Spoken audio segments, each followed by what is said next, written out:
Fala galera, beleza? Eu sou Arthur e estamos aqui para mais um vídeo, só que dessa vez explicando para vocês os princípios fundamentais da nossa Constituição Federal de 1988. E sem mais delongas galera, de forma simples, prática e direta, esses princípios fundamentais, eles nada mais são do que valores e diretrizes básicas que estruturam todo o nosso Estado democrático de direito. Eles vão estabelecer o funcionamento e os objetivos que o Estado visa alcançar. Esses princípios fundamentais, eles são como os pilares de sustentação que vão sustentar todo o ordenamento jurídico do país. É como se você fosse imaginar um enorme prédio e os princípios fundamentais são como a base de sustentação, é o alicerce desse prédio. Eles que vão desenhar toda a estrutura desse prédio. Eles são praticamente a cara do Brasil, o que nós vemos ali como o projeto de país que nós temos. Na nossa Constituição, a gente pode identificar esses princípios fundamentais de uma forma bem clara e expressa nos artigos do 1º ao 4º.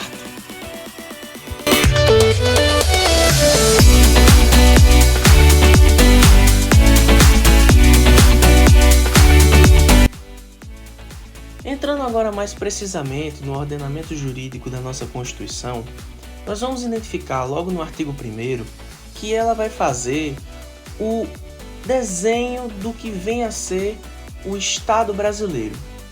Ela vai montar o esqueleto do nosso país.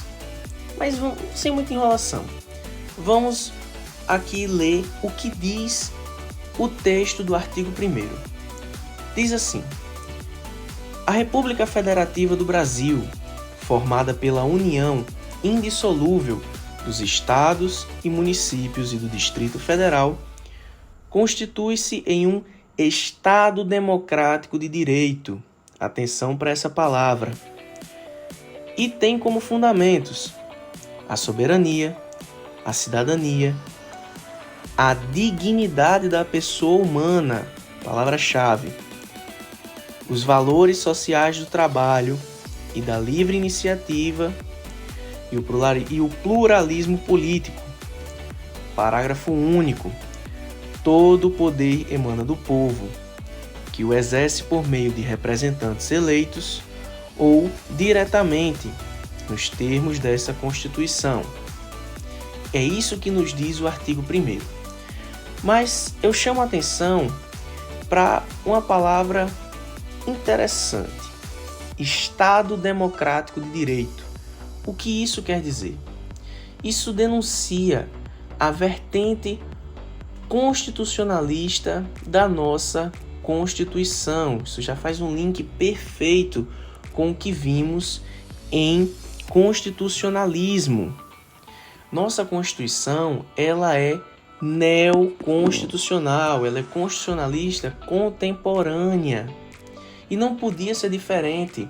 O neoconstitucionalismo contemporâneo traz consigo o Estado democrático de direito, síntese dos estados liberal de direito e social de direito.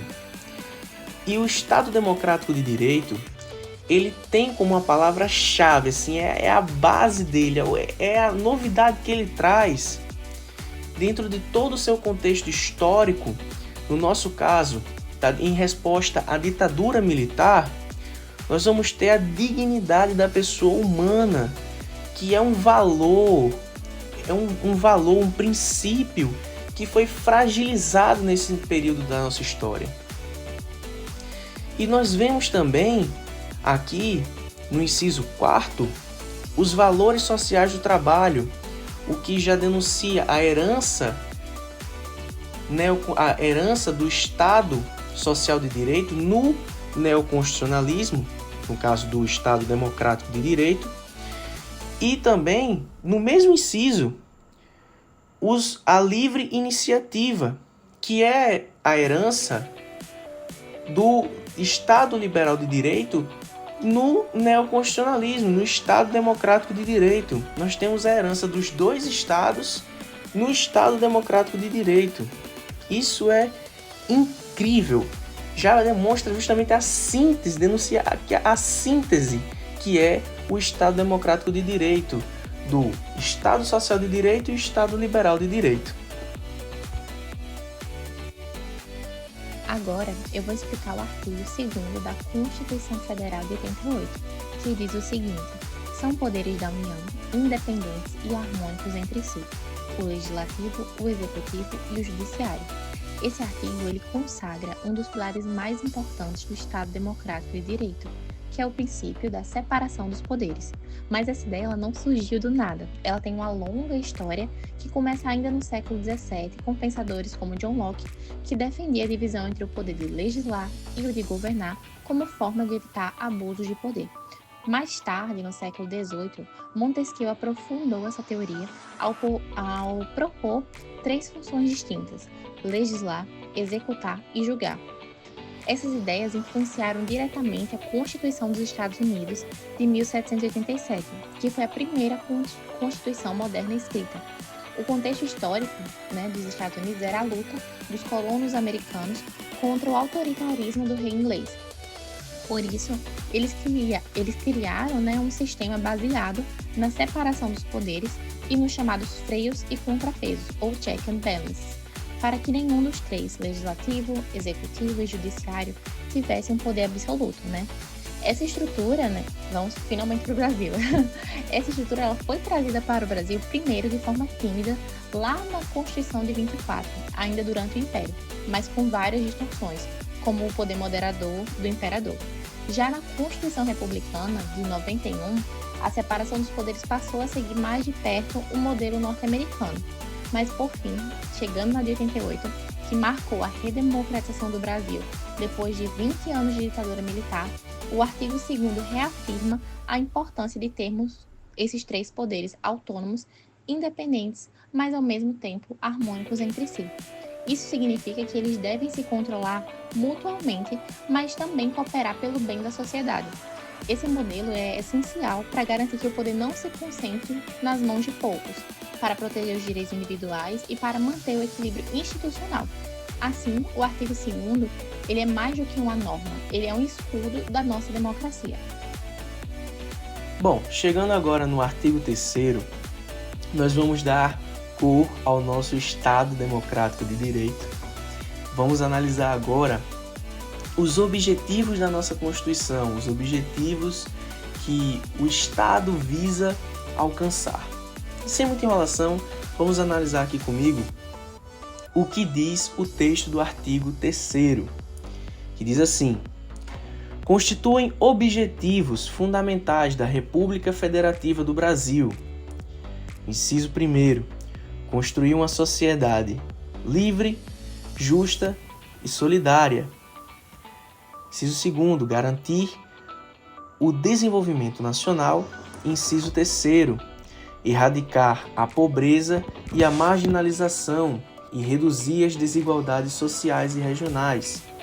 Por fim, o inciso 4º, promover o bem de todos, sem preconceitos de origem, raça, sexo, cor, idade e qualquer outra forma de descriminalização. Gente, de forma bem simples, a gente pode fazer novamente um link perfeito com a aula que teve de constitucionalismo. Aqui nós vemos claramente no inciso 1º, construir uma sociedade livre já remete à liberdade, ao lema revolucionário francês, liberdade, o Estado liberal de direito. Justa, uma sociedade justa, que já remete à igualdade e ao Estado social de direito. E solidária, que já remete ao lema da fraternidade e ao Estado democrático de direito. Nós temos aqui também, no inciso 3º, erradicar a pobreza e a marginalização e reduzir as desigualdades sociais e regionais, isso aqui é muito Estado social de direito. E temos também promover o bem de todos, sem preconceito de origem, raça, sexo, cor, idade, qualquer outra forma de descriminalização. Isso é um mix de estado social, um mix de fraternidade, de liberdade. Aqui você vê os três modelos, você vê a liberdade, a fraternidade, a igualdade juntos nesse artigo, que é justamente os objetivos, é justamente que almeja a nossa Constituição. Apesar de que na realidade prática, vemos que é um pouco distante, né, do que presenciamos no nosso dia a dia. Mas é isso que acredita a nossa Constituição e devemos lutar para um dia alcançar esses objetivos. Agora chegamos no artigo 4º da Constituição Federal de 88. Este artigo ele estabelece os princípios que regem as relações internacionais da República Federativa do Brasil. E ele reflete tanto a nossa história quanto os valores democráticos e humanitários que o país escolheu adotar com a redemocratização. As influências que moldaram esse artigo vêm principalmente do direito internacional, especialmente após a Segunda Guerra Mundial com a criação da ONU, da Declaração Universal dos Direitos Humanos e da valorização de princípios como soberania, paz, cooperação e direitos fundamentais. A Constituição de 88 absorveu essas ideias para alinhar o Brasil a uma postura mais ética, pacífica e solidária nessas relações exteriores. Então, sem mais demora, vamos entender a importância e o significado de cada um dos princípios presentes dentro do artigo 4º. O primeiro deles é a independência nacional. Esse princípio ele garante que o Brasil atue com autonomia, sem se submeter à dominação de outros países. Isso protege nossa decisão política, econômica e social, reafirmando a soberania do Estado brasileiro. Prevalência dos direitos humanos. Aqui, o Brasil assume o compromisso de defender os direitos fundamentais em todas as suas relações internacionais. Isso significa, por exemplo, apoiar sanções contra regimes autoritários ou prestar ajuda humanitária a povos em situação de vulnerabilidade. A autodeterminação dos povos. O Brasil respeita o direito de cada povo escolher livremente seu sistema político, econômico e cultural. Isso é especialmente importante em contextos de descolonização ou de conflitos por independência. Não intervenção. Esse princípio ele complementa o anterior, ao afirmar que o Brasil não deve intervir nos assuntos internos de outros países. Isso reforça o respeito à soberania alheia, evitando as ações unilaterais ou imperialistas. Igualdade entre os Estados significa que todos os países, independentemente de seu poder econômico ou militar, são iguais no plano jurídico internacional. O Brasil defende essa equidade, por exemplo, ao apoiar a reforma de organismos como o Conselho de Segurança da ONU. Defesa da paz. Esse é um dos pilares da diplomacia brasileira. O Brasil busca sempre atuar como mediador, evitar conflitos armados e promover diálogo entre as nações. Essa seria a solução. E a gente vai para o próximo, que seria uma solução pacífica dos conflitos, relacionada justamente ao que comentamos anteriormente, que é a defesa da paz. Essa diretriz ela estabelece que qualquer desentendimento internacional deve ser resolvido por vias diplomáticas, jurídicas ou negociadas, e não pela força. Repúdio ao terrorismo e ao racismo. O Brasil se compromete a combater essas práticas em qualquer parte do mundo, por entender que elas violam a dignidade humana e ameaçam a convivência pacífica entre os povos. Cooperação entre os povos para o progresso da humanidade. Esse princípio ele reforça a ideia de solidariedade internacional. O Brasil acredita que os países, na verdade, eles devem cooperar nas áreas da ciência, da saúde, da educação, do meio ambiente, para o bem comum da humanidade. Concessão de asilo político. Esse é um compromisso humanitário. O Brasil ele se dispõe a acolher pessoas perseguidas por motivos políticos, protegendo-as de regimes autoritários ou injustos. Por fim, nós temos o parágrafo único no artigo 4º, que traz um objetivo específico, que é a República Federativa do Brasil buscará a integração econômica, política, social e cultural dos povos da América Latina, visando a formação de uma comunidade latino-americana de nações. Esse trecho ele vai demonstrar o desejo que o Brasil tem de fortalecer os laços com nossos países vizinhos, apostando na integração regional como uma forma de construir um bloco unido e mais forte no cenário global. Então, em resumo, o artigo 4 ele é uma verdadeira carta de princípios da política externa brasileira E ele vai expressar uma visão de mundo baseada no respeito, na paz, na solidariedade e nos direitos humanos. E conhecer esses fundamentos é essencial para entendermos o papel que o Brasil busca desempenhar nas relações internacionais e que nem está tão longe assim como imaginamos.